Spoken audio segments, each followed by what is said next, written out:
Hi friends, welcome to Shilpa Nikhil YouTube channel. ನಾನಿವತ್ತು ಒಂದು ಕೊಬ್ಬರಿ ಚಟ್ನಿ ಪೌಡರ್ ರೆಸಿಪಿ ಒಂದಿಗೆ ಬಂದಿದ್ದೀನಿ. ಅದಕ್ಕೆ ಬೇಕಾಗಿರೋಂಥ ಇಂಗ್ರೀಡಿಯೆಂಟ್ಸ್ ನೋಡ್ಕೊಂಬರೋಣ ಬನ್ನಿ. ನಾನು ಒಂದು ಕೊಬ್ಬರಿನ ಚಿಕ್ಕದಾಗಿ ಕಟ್ ಮಾಡಿ ತೊಗೊಂಡಿದ್ದೀನಿ. ಒಣಗಿರೋ ಕೊಬ್ಬರಿ, ಫುಲ್ ಡ್ರೈ ಆಗಿರಬೇಕು.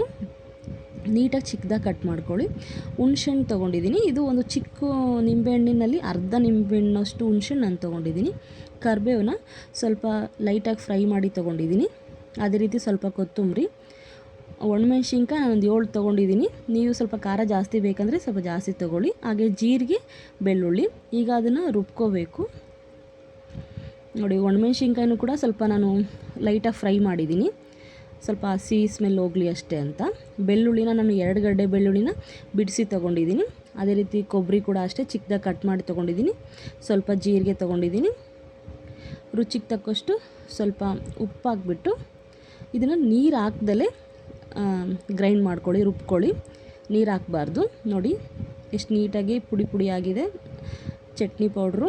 ಇದು ಕೊಬ್ಬರಿ ಚಟ್ನಿ ಪೌಡ್ರು. ಇದು ರೊಟ್ಟಿಗೆ, ಚಪಾತಿಗೆ ತುಂಬ ಚೆನ್ನಾಗಿರುತ್ತೆ. ಇದಕ್ಕೆ ಸ್ವಲ್ಪ ತುಪ್ಪ ಹಾಕ್ಕೊಂಡು ತಿಂತಾಯಿದ್ರೆ ತುಂಬ ಟೇಸ್ಟಾಗಿರುತ್ತೆ. ನೀವು ಇಲ್ಲಾಂದರೆ ರೈಸ್ ಜೊತೆಗೆ ಕೂಡ ಇದನ್ನು ಮಿಕ್ಸ್ ಮಾಡ್ಕೊಂಡು ತಿನ್ಬೋದು, ಚೆನ್ನಾಗಿರುತ್ತೆ. ಇದನ್ನು ಒಂದು ಟೈಟ್ ಕಂಟೈನರ್ ಹಾಕ್ಬಿಟ್ಟು ನೀವು ಒಂದು 15 ದಿನ ಇಟ್ಕೋಬೋದು, ಏನೂ ಆಗಲ್ಲ. ನಿಮ್ಗೆ ಈ ರೆಸಿಪಿ ಇಷ್ಟ ಆದರೆ ದಯವಿಟ್ಟು ನನ್ನ ಚಾನಲ್ನ ಸಬ್ಸ್ಕ್ರೈಬ್ ಮಾಡ್ಕೊಳ್ಳಿ. Thank you.